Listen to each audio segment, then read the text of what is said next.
we welcome to the show J.R. Greene, or should we call you Big Orange Tux Guy? I'm going to start. I've got a little beef here with J.R. JNR and our sons have been playing baseball together for like 5 years.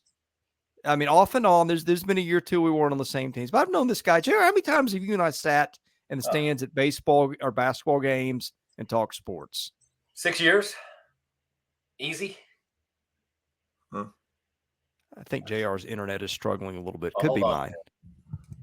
I think it's you, Chris, because I can hear him. Okay, great. Can you hear me okay, Gavin? Yep, I got you. It's clear? Okay. All right, good. 6 years. 6 years. 6 years.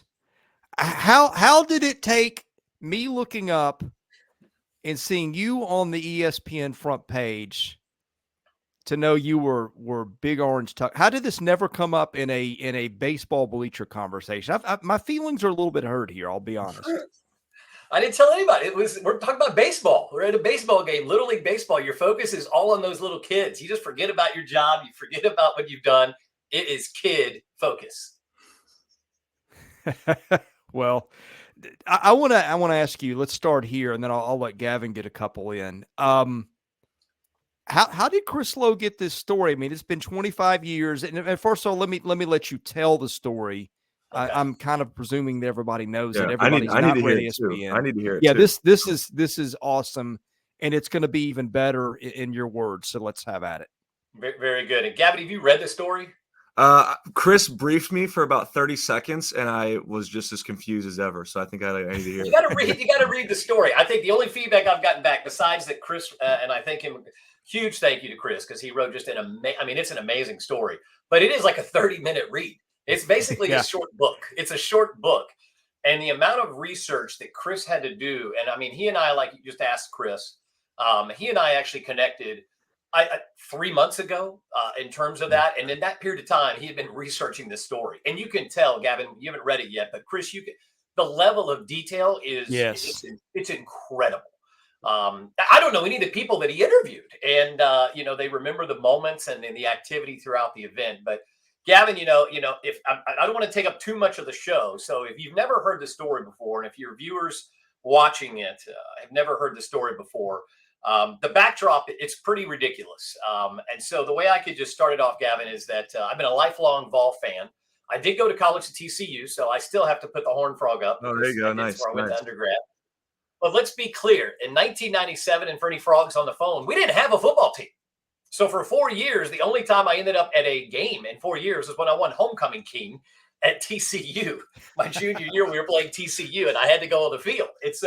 And I think there were 10,000 or less fans in the stadium. So, I mean, long story short, I then left TCU, came to Tennessee to get my MBA. Like every single member of my family has gone to UT. So I had to go back. And by the way, the reason I went to TCU is my mom would not let me go to Vanderbilt or Tennessee because she said I had to be 500 miles away from home because I was such a mama's boy. Chris, you can see that happening. You know that. Yes. You know that. Right. And so at that point, but I made it back home, to Vol land. And 1998 was such a special year. I'm on my second year of business school. Tennessee beats Mississippi State. I go to my dad. I go, Dad, I got to go to this game. Tickets are expensive. I'm just a college, grad student. And I just was like, oh my God, I got to get tickets. He's like, son, you need to go because it only happens once every 50 years. Now, Dad's going to be wrong because we're going to do it in the next 25. It's got to happen. Or I'm going to be in a wheelchair to lead the team on the field. But the big thing about it was, Gavin, for the folks that haven't heard it, is 98. And the year before, Chris Fowler had made a statement on TV, GameDay, basically, I think calling it trailer park frenzy, related to how frustrated we were that Peyton Manning lost the Heisman race. And I think from there, I was like, you know what, we've got to show that Tennessee has class, that we're not trailer, we have class. And so I said, what does that? And I kept thinking about Notre Dame. They've got this gold and green guy, and Notre Dame seems to be on a pillar of, college sports and football. And at that point, I basically said, you know what, I'm going to get a tuxedo and I'm going to dye it orange. And I basically was going to be the Dumb and Dumber guy before Dumb and Dumber came out. But I dyed the orange tux. I dyed the tux, and it freaking came out peach. And I don't have the gloves here to show you, but basically I've got the old glove that literally they came out peach because polyester does not turn orange. you know, under the red dye I used. And so I was like, crap, I've got to go back and buy another white tux. So I went out, got another white tux. And this time I said, forget it. I'm just going to use magic marker. Got the orange magic marker. And as you all can see in the, this is the official big tux that will be going to Knoxville. I'm going to be on a couple of shows this weekend. Someone ever to me, and Philip Fulmer gave me a call, and we had a chance to touch base on some fun activities. But as you all can see in the camera, that right there is permanent marker. Yeah, permanent marker. And it's hard to beat what I designed before. I think it was even known as the Power T. Oh, nice. Was that magic markered? Yeah, that's magic markered. Okay, that's you did well there. So I mean, like I did it right, and you got the pants that had the little streak, and so that's how you actually did the streak. So that's it. The gloves, as y'all can see here, and then the tuxedo actually came out. It dyed well, but it looks more like tie-dye and orange. Yeah. You could tell. What did you dye that with? It's called Rit dye. Orange. Yeah. Okay. Those. Yeah. That's what my mom used when I was a kid. That's right. So that was, and, you know, basically my mom had to do it because I had no idea. And she was like, I'm not about to let you dye in my house. And then, of course, the famous piece, the top hat. That looks a little faded. Oh, it's not. It's 25 years faded. Yeah. Yes. So we might have to get a new top hat there. Yeah. It's tough. It's tough. You don't want to ruin the magic of the orange and white tux. I mean, the big orange tux. I don't want to ruin. And by the way, I actually went in the closet and found these. They've not been worn in 25 years. So these were the official fall shoes worn. Wow. You can see. What? Turn them to the side. Okay. Wow. So those are, what brand are those? It's Walmart private label. I'm a frugal guy, Chris. You know, I'm frugal. You bought a tux and you topped them off with Walmart sneakers. Yes, I did. Okay. But they were the ones that had the ball logo on them, man. I needed to, I had to show up. And it's just shocked. I just tried them on. They still fit. So I have to wear them again. But I can only actually wear to run the team on the field. I told Philip Fulmer multiple years ago, he and I ran into each other and he said, my gosh, why don't you lead the team on the field again? I go, Coach, I'm 1-0. I'm undefeated. I only can show it for title games. Yeah. So my promise is Tennessee makes it to a title and the university invites me. I'd be more than happy to lead them back out on the field. But in between, I really only, I'll wear it around. I can try to do on different shows and pieces like that, but it can only be worn on the field for the title game. Now, other people are welcome to. I think I talked to an individual the other day at UT about the potential for Smokey. I think they're going to design out like one of these, the big orange tux for him to potentially wear during the games, which I think it's phenomenal. I mean, it's amazing how big this story has, I guess, become. And Chris Lowe actually texted me yesterday when the story was #1 on ESPN for like 8 hours. Wow. And I was like, wow, this is like #1. It like had it up there. And I was just proud. I told my daughter, I said, I'm above Taylor Swift and the Kansas City Swifties. Well, JR, I want to ask you next about how Chris Lowe knew about the story, knew to get in touch with you, and also just telling the story, because we've given a lot of the background, but you haven't actually told people. Got to save that for your show. You got to save right. Last there, Chris. And we're getting there. First of all, got to pay a couple of bills. Our show sponsored by CHOMPS. It is my go-to snack. It is perfect after a workout, halftime, whatever. 9 flavors, something there for everybody. So start with the trial pack. 6 different flavors and all 3 proteins, 9 to 10 grams of protein, 60 to 100 calories per stick, Whole30, keto, certified paleo, gluten-free, free of the top 9 allergens, no hidden harmful ingredients. CHOMPS tastes great. It's good for you, good for your kids. They sponsor our show. 15% off with the promo code that I think you will see in our show notes. So help those who help us and give CHOMPS a try. Also, myperfectfranchise.net sponsors our show. If you are sick of working for someone else and looking for a better life, and you can live more of your life on your terms, if you want to do that, I know the guy who can help you, and that is Andy Ludicky of myperfectfranchise.net. He helps you understand the risks and rewards of owning franchises. He will help you find the perfect franchise based on your goals and dreams, your skills, your financial requirements. He'll make it your personalized American dream. He will educate you on the process and work with you every step of the way. No obligation. His services are free. Call him 404-973-9901. fill out a questionnaire to get started. Andy Ludicky of My Perfect Franchise is a friend of mine. They do great business. They are in this to help you. They are not in this to steer you towards a particular franchise for getting more money here or there. That's not how it works. And again, it costs you nothing. So go check out myperfectfranchise.net. Tell Andy you found about his business on our show, and he will be more than happy to help you out. Okay.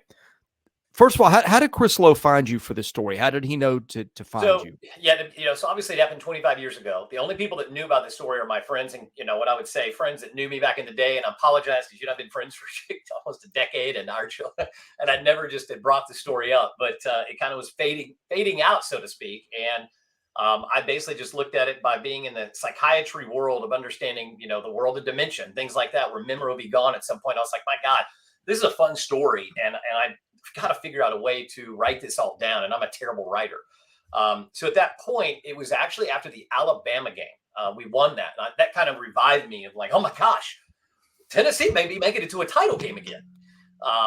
And at that point, I very quickly started just making notes, about the story, trying to recollect and just talking to my buddies like Robbie Pope, Crawford, some other people that were quoted in the story. And then long story short, I reached out and I said, who's a really good writer? For Tennessee, and a friend of the Tennessee Collective basically said, Chris Lowe, he's the best, gave me his number. I reached out to Chris. I said, Chris, I want to tell you a fun story.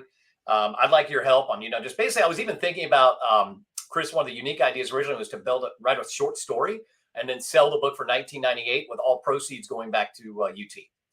And Chris heard the story, went, whoa. He goes, let me talk to ESPN because this might be a story ESPN wants to feature. And next thing you know, he texts me back and go, JR, we're doing the story. And I said, I don't know if that's good or bad, but okay, let's roll. And at that point, he said, I need names, I need numbers, I need everybody that had anything to do with that story. And that's where the 3-month or so, what I'll call spelunking journey of his research began. And so that's how we met. And the story, Gavin. So I had the two orange, the two tux. I had the peach one. I had the one that I magic markered. I didn't get ready to go to the game. I've got my, two of my best buds from high school. I went to web school in Knoxville. So it was Mark Sykes, Robbie Pope. We were flying out there. A bunch of my NBA classmates, including Blaine Cloud, who was quoted, they actually drove. And the way we got tickets is the NBA class, about, I think, 100 members. We went into the lottery and basically just made a deal that if we can get 15 tickets out of 100, those 15 will be the people that want to go to the game. So that way we made tickets for our class to get to the actual game.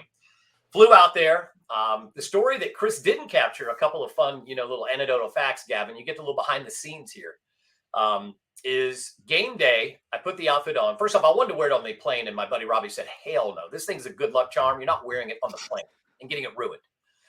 So I then said, fine. Game day, I put it on. We're basically in the Embassy Suites in Scottsdale, Arizona. We're walking in. We get in the elevator. And we walk in, and there's this two gentlemen in there, Robbie Pope and Mark Sykes are in there. We're going down. I look at him, and he goes, you're obviously a pretty big Tennessee fan. I said, yes, sir, I am. I go, who are you cheering for? He goes, I'm just here to flip the coin. I go, well, flip the coin for the title game? He goes, yeah.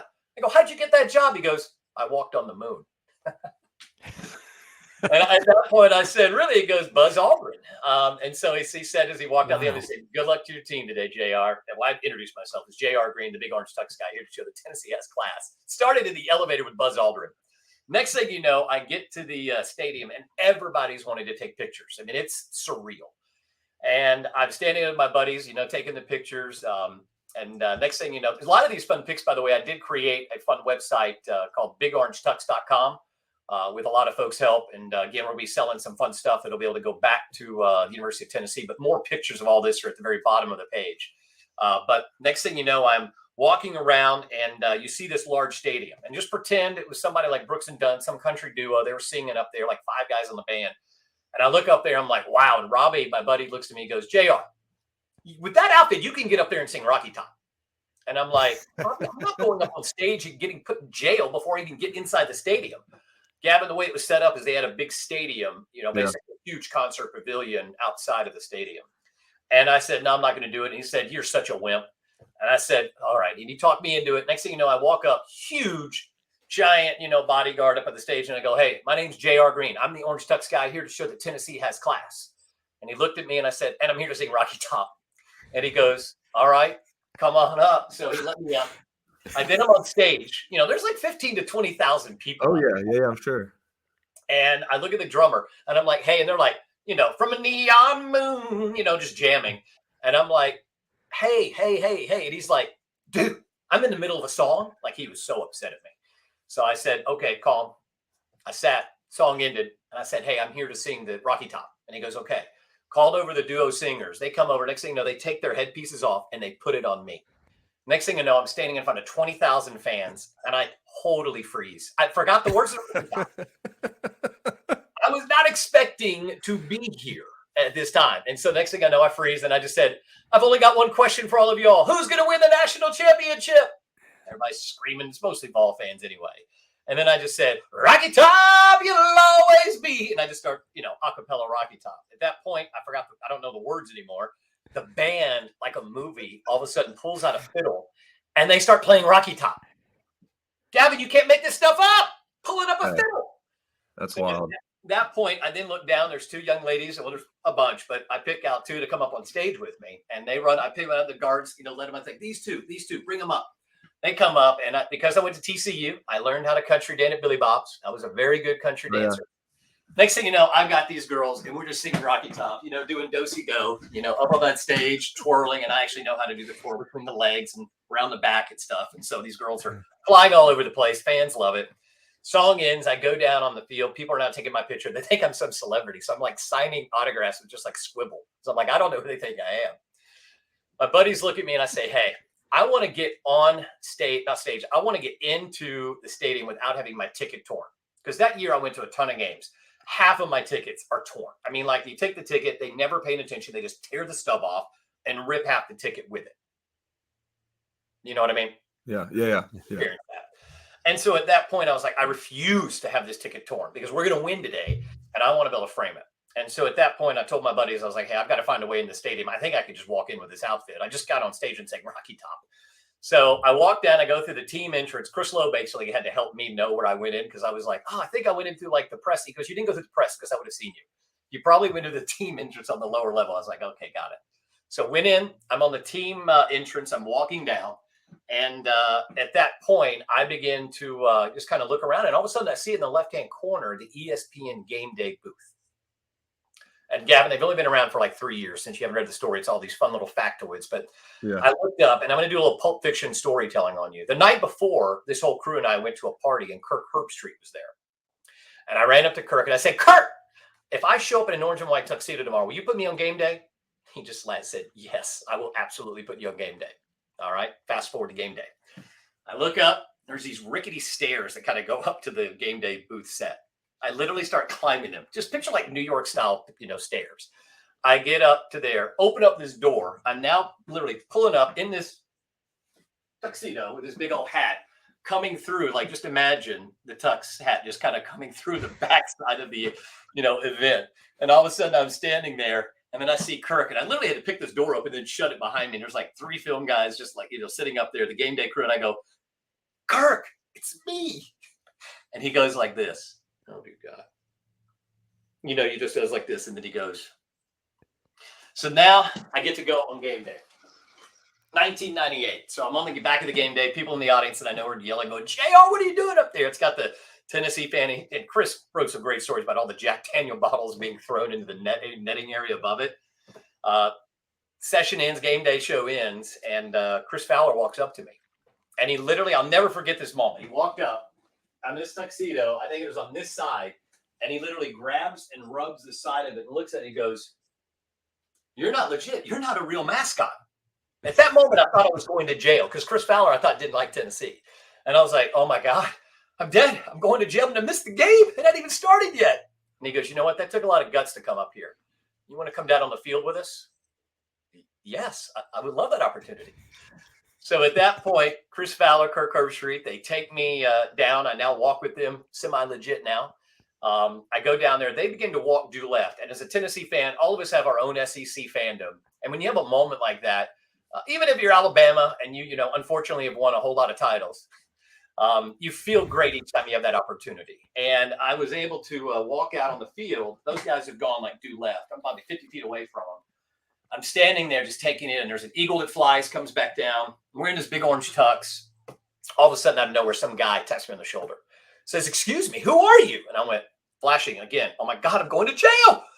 And he looks at me and he says, "Who are you?" I go, "I'm J.R. Greene. I'm the big Orange Tux Guy. I'm here to show that Tennessee has class." And he goes, "Wait, are you here to lead the team on the field?" Like, gentlemen, if someone ever Yes, asks I you, am. you say the answer is yes. And even though the article says I'm an Eagle Scout, trustworthy is one of the top principles of a Boy Scout. I literally looked at him. I said, "Yes, I am." And he goes, "Then let's go." And at that point, the guy in front of me has the dog. I'll never forget these quotes. You could just tell he's like just so focused on the live dog, on the Smokey. He goes, "Hey man, listen to me. The dog runs zigzag, and if you fall, they're going to run over you." I said, "I'm not going to fall."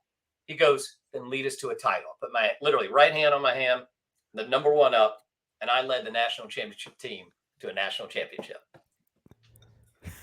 I don't even know what to say right now. Yeah, but anybody that's heard this story says the same thing. It's BS. That didn't happen. But now I think that's why it ends up being a top story on ESPN, because it's documented now. Is there any footage? Is there Yeah, it's in the website. You got to read that article. Okay. I'll look at it, because I hate that happened. Oh, first off, thank you for sharing, man. That's unbelievable. And that's just, there's power in confidence. If you walk in somewhere and you tell people you belong, like, there's power in that. I remember I have buddies when the Nashville Predators were in the Stanley Cup final, who snuck in and got like to the club level in the locker room and stuff, just by convincing the people at the front that they walked in. They like walked in with like a cardboard box. They're like, "Oh yeah, they're good to go." And so there's power in that, man. But holy smokes, because I hate that happened in '98 though, because if it was now, there's probably be 30,000 videos of people filming you on their phones and whatnot. Yeah, that's kind of what makes it so special. Like you just said, "Chris, why didn't I share the story with you?" Because this is like, I just gave you the story. It takes a couple of minutes to go through this whole thing. Yeah, it does. So, and we're sitting there watching our boys trying to hit a ball. We're focused on hit the ball. It's hard to, get a whole story out. Yeah. Well, I have a friend, another friend who has snuck into a Super Bowl and a World Series. And it's exactly what it's showing up and acting like you belong there. Yep. Now, one time he got very lucky. He was standing outside the gate for a Braves World Series game. I think this would have been one of the ones in the 90s. And somebody just looked at him here, and he was just standing there. He said, well, don't just stand there, grab something and help us out here. So he basically got a free invite into the stadium. He said, sure. And then he acted like he was part of the crew carrying in whatever and got in that. Well, the other time he snuck into the whatever dome they were in and slept in a broom closet for 24 hours.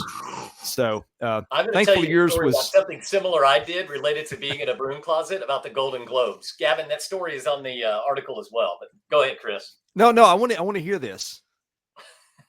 By the way, your friend Bernie, I think he's your friend that has the show in Knoxville, who mentioned the story. Tony, yes. Yeah. He had the same on his show. I think he had a piece of it. And one of my buddies, I think his cousin Robbie, sent me the clip of what he said the other day. And he had the exact same thing you said, Gavin and Chris, is that if you have confidence, and he was going on stories about someone who got all these autographs from different famous artists. But the big thing is having confidence and being able to do it. And I will say that even works today, but 9/11 changed everything. Yeah. And I think getting on there, if I think about it, Chris, one of the great weird things is I used to have no credentials whatsoever. And now I've been very, very fortunate where I have credentials. It almost feels weird, having all the proper credentials at all these events I go to. But the you're exact. Yeah. 9/11 really put a hamper on party crashing 101.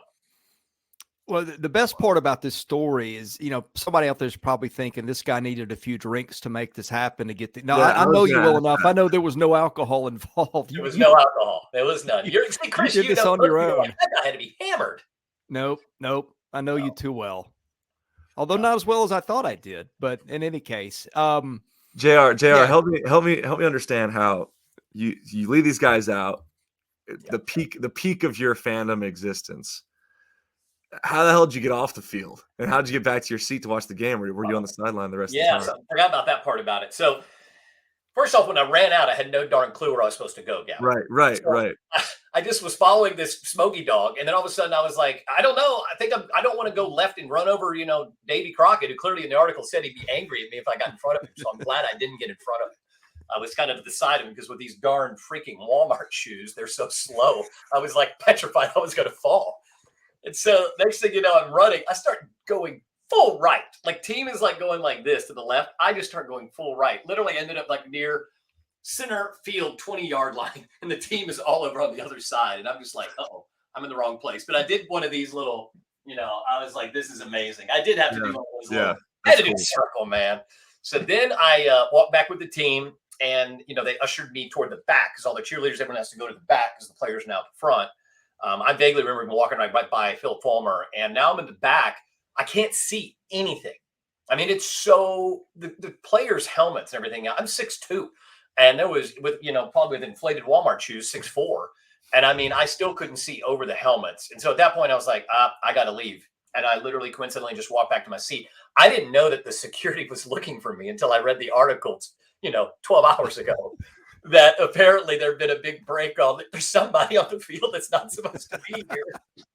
But by sheer Vegas, the story of it is, Gavin, if I had gone to Vegas with the luck I had on January 4th, 1999, I would be a billionaire. Yeah. Because it was playing craps and not taking over 8 rounds. I think it was 8 things that had to go per. You just let it ride. 7, 7, 7, 7, 7. Or 11. But at the end of the day, ended up back in my stands. And on the funny part, there was these, you'll see some of these pictures if you go to the website. There were these 2 Florida State fans that I ended up hanging out with, and they were just like, they just loved the Orange Tux. And I just want everybody to know I wasn't Benedict Arnold, okay? I'm just trying to make peace, at the national title game. But it was ended up watching it with the rest of my friends. And if you read the article, it's hilarious because Robbie, one of my best friends, he didn't believe me. I said, Robbie, I just led the team on the field. He goes, he's like, bull, you didn't read it. This is one of your stories. Just stop. Let's just watch the game. Okay. Finally, he was like, oh my God, after he got home and he saw the camcorder clip, which is what is on there. Shocking. Chris, Gavin, it's unbelievable. The only footage of this and maybe someone else can find other footage somewhere. The only footage is from Meredith Christenberry, a classmate of mine, who actually brought a camcorder in and filmed the intro. That's all we've got. 1998 camcorder VHS old school shooting. Wow. And so it's on the website. And I'll tell you, there's a lot of people who've been watching this because I think, Chris, going back to your point, I hadn't told the story. I think there were only like 300 people that have watched that video. It's now I think surpassed 30,000. Yeah. So it was a surreal moment, but that's what I ended up doing at the end of the day, Gavin, just watching the event and then partying like crazy for the rest of the evening when we won. Wow. The internal clock had to be going, okay, I've only got so much more time to pull this off before I need to get off the field. What was your key, or did you just want to go watch the game? I wanted to watch the game. I was like, I could have stayed. I had the guts and feeling that I could have stayed on the field the whole time. Again, I didn't know what was happening with security, but because until literally you read Chris's article, he said that a lot of people were getting fired up. People were trying to find out, you got to have credentials to be down here. I didn't know any of that. I was just like, I watched the whole first quarter. I mean, at least half of the first quarter from down there for a good 30 minutes because I didn't get back. It was my buddy said, where the heck is he? Did he get arrested? Is he sick? How the hell did he miss the team running out on the field? Like the most, iconic element of Tennessee Vol fandom is running through the tee. And he's like, how the hell did he miss that from the title game? I'm like, baby, I didn't miss it. I let it. Wow. Now, how did this, when you got back home, did your parents know about this? And what was that conversation like? I know you're in grad school by that point, but still, yes. Parents still keep an eye on you in your 20s. Yeah, they do. And my mom was just like, oh, baby, she's just like, because again, it's 1998. The only people that knew about it were the people that saw it or experienced it when I told them the story like I just did. There was no footage. Right. I had a little video, the camcorder thing, but like I said, a couple hundred people have viewed that over 25 years. So, I mean, it's it just wasn't like, my parents were like, that's great. But it's not like today. You're right. Had someone been able to, you couldn't do that today. There's just no chance. But if it did happen, you'd be all over media channels, all over the place. And like you just said, to be 100,000 phones videoing it. Yeah. Wow. Well, that's unbelievable. And it reminds me, I remember I saw this thing recently. I think maybe the thing that I can relate to the most is there's this video a couple years ago of this guy who looked like Klay Thompson. He went and warmed up in the middle of the finals game and people realized it wasn't him. Like, this is the closest thing I can think to that. But dude, you made it all the way. Right on, dude. That is something tells me that that video is the only video we got, and with this story coming out, something's going to tell me that people are going to start looking back in their archives, and we may be able to find some more footage. So, and to media, I would love to know the band that let me on stage. Yeah. Let me see. Chris and I tried to look forever to find the band name. We thought we had a couple. So if the band, that's where the footage gets going. If the band folks hear this, they're not going to forget it. They're not going to forget it, because there was a guy doing do-si-do and they're playing the darn violin and singing Rocky Top. So some out there in 1998, some band performed, and I'd love to know the name of the band. That would be kind of cool to kind of put that whole story back together. But it was a pretty incredible event. And I think, as you said before, it took a lot of confidence, but after you do something like that, your confidence actually builds even more. Sure. And in 99, I actually was with Coca-Cola. So before then, I was actually the local Knoxville Surge man. So I actually drove around a big checkered cab, and I would be on the radio and say, like, J.R. Greene, you're the Surge man. So, I had a couple of little fun things with Coca-Cola Company. And then, by the way, a high octane drink that I would sell into elementary schools. No joke. Wow. Now, It was a Jolt competitor. Was this before or after the DJ gig? No, the DJ gig was back in LA when I did J-Rock. So that was the radio DJ piece, which I'm clearly a terrible DJ because I have no mic. I've turned into a CEO now. So now I just don't have all these cool things like you guys do. It's definitely the big piece there in terms of those stories is, they just kept coming. But after the Surge Man, that was then I went to work for Coca-Cola, got my MBA. Upon graduating, I went to go work for Procter & Gamble, and P&G moved me out to Los Angeles. And that was incredible. So you just took a moment like that, and you'll read in this story, I got on The Price is Right, Gavin. And how I got on The Price is Right, I know. Like Forrest Gump, dude. That's what the article basically says. And it's true. And you'll see me wearing an Ohio swimming sweatshirt because I was at Procter & Gamble. And if you all know any reputation of Procter & Gamble, called Proctoids, we're very, strict. Show up 15 minutes early or you're late. And my buddy, a good friend of mine named Lenny Cabrera, who worked at Procter & Gamble as well, called me up and said, JR, you need to be at my house tomorrow at 5:30 a.m. We got a big customer call. I was like, okay. So I show up in my full, my full, Procter & Gamble suit. I'm there with him. And the next thing you know, he's like, JR, I had to lie to you because I knew you wouldn't come because it's a work day, but we're going to go to The Price is Right and you're coming with us. I was like, Lenny, I have to go to the office. Like, I can't, what are you talking about? Price is Right? I don't have time. I've got to go to my, got to go be my account manager role at Procter & Gamble. He's like, take a deep breath, put this sweatshirt on that said Ohio Swimming. Randomly, he said, we all have to wear college gear to The Price is Right because that's how you get called in. And next thing you know, 6 a.m., we're down at the CBS studios. I'm waiting in line. The way that CBS Studios does The Price is Right is they interview 213 people that get into the fan, setting for each show.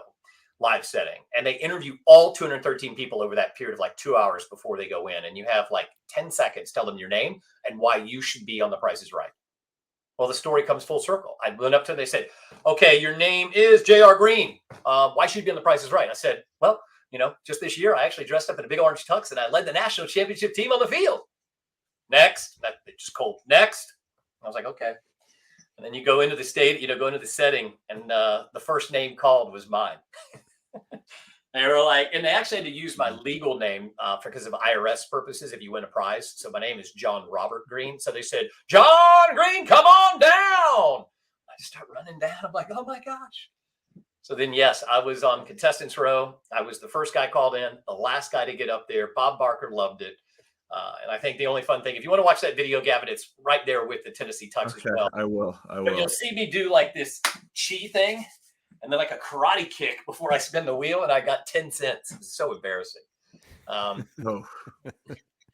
I lost, obviously. I did not win. I think I got 70 cents on the second roll. The girl in front of me got $1. It's game over. I think it was rigged because they didn't want me to win. They didn't want me on, Showcase Showdown.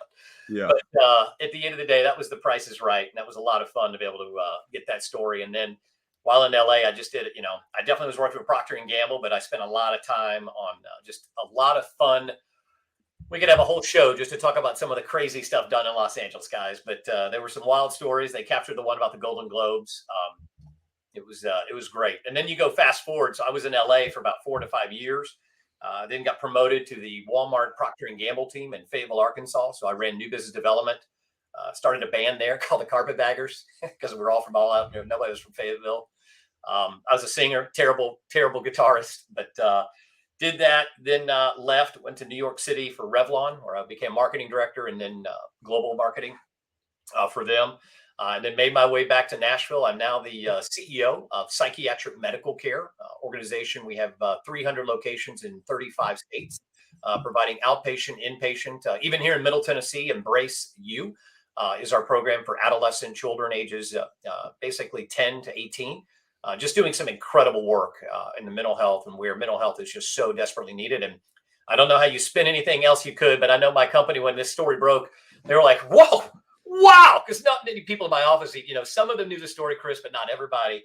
And they wrote a really nice thing at Psychiatric Medical Care, and they basically just said, hey, our CEO brings the same level of energy he did to lead the team on the field. He does that with us and for our patients every day.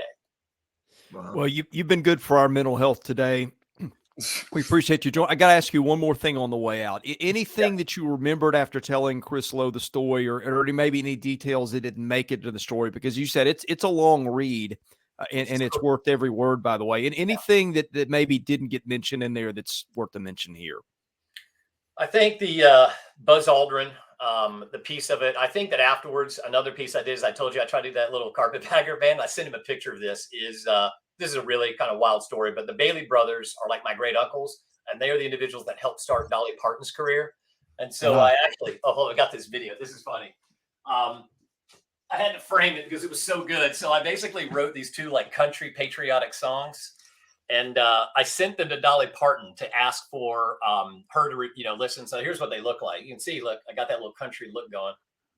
And then you've got the letter from Dolly. You can't read it on your show, but let me just tell you what it says real nicely. JR, thank you so much for this. It's a long-lived way, but bottom line, she says, at this time, I have no outlet for your music, so I can't help you with it, other than to enjoy it and wish you well. So basically, Dolly said, stick to my day job. Yeah, you win some, you lose some. Well, JR, really appreciate you joining us. Looking forward to seeing you back at the ballpark soon. Have a great week, and give us a pick on South Carolina, Tennessee. I'm going to go with the same thing. I think it's going to be close, but Tennessee is going to pull it out. Joe Milton's going to get he's going to be throwing some tight ones. The overthrows are going to stop. Overthrow Joe's changing his brand in the South Carolina guy. They're going to be tight like what he did against Clemson. I think we're going to get a W, and I'm looking forward to it. Oh, by the way, Chris, don't forget to tell your listeners that you and I are going to be doing our very first live broadcast together from one of a little league team, East Williamson County Sounds. So don't forget that one. This guy's been on me forever for us to do a live broadcast of our son's 9-year-old baseball game. So it's going to happen anyway. It's certainly going to happen after this. So JR, have a good weekend. I know nothing about baseball, so you got to educate everybody on the rules, because I don't. I still call it passing. I'll be here for that. All right. He's JR Greene. He's the Big Orange Tux Guy. For Gavin Schoenwald and Blake Lovell, my co-hosts, I'm Chris Lee. This is SEC Daily on Southeastern 14. We do this every day from 11 to noon every day. Don't usually have Big Orange Tux Guy on with us. That was a special treat. But we talk SEC football every day from 11 to noon Central. Hope you'll catch that.